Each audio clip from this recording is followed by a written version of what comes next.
السلام عليكم متابعينا، اهلا بيكم في حلقه جديده من منوعات دينا. كل سنه وانتم طيبين. الشعب المصري دايما بيجي يمشي في الشارع بيسلم على بعض يقول ايه كل سنه وانتم طيبين. طول السنه بنقعد نقول كده، ليه بقى؟ دايما بنقول كل سنه وانتم طيبين في سيزون معين، في سيزون بقى الاعياد، في رمضان، عيد الام. طبعا احنا داخلين على سيزون الايه، المدارس.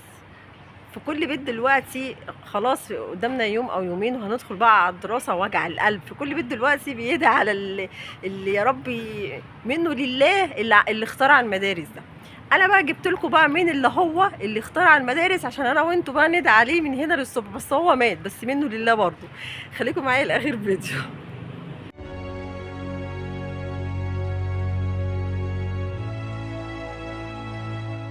بقول لك المدارس الاول كانت عباره عن عقاب للاطفال. ايوه زي ما انتوا سمعتوا كده.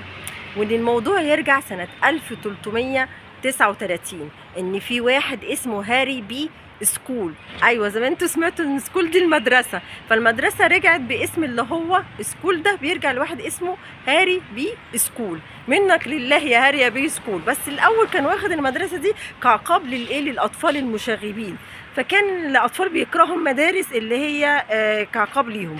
والموضوع بدأ يتطور وبدأ يجيب مراقبين على الولاد اللي هم المشاغبين.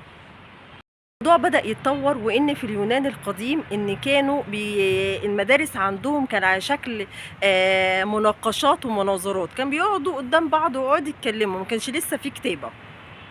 الموضوع بدأ يتطور وجه في الحضارة السومرية والفرعونية. وانتوا عارفين طبعا ان المصريين اول ناس تعلم العالم اللي هي الكتابة.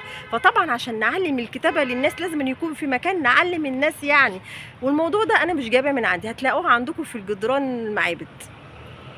بقى سنة 1837 طلع لنا واحد من تحت الأرض أمريكي منه لله، هو اللي دعم بقى فكرة اللي هو سكول. الراجل اللي أنا قلت لكم عليه اللي هو هاري بي سكول دعم الفكرة، قال لأ أنا هعمل مدارس رسمي، وإن لا للعبودية، والناس لازم تتعلم ولازم تنزل. وهو قال كده وعمل أول مدرسة مشتركة في أمريكا في مكان اسمه ماساتشوستس. ودي كانت اول مدرسه اتعملت في العالم كله، والموضوع انتشر. والراجل ده هو اللي دعم فكره المدرسه بس يكون للتعلم. بس كده، حسبنا الله ونعم الوكيل فيه.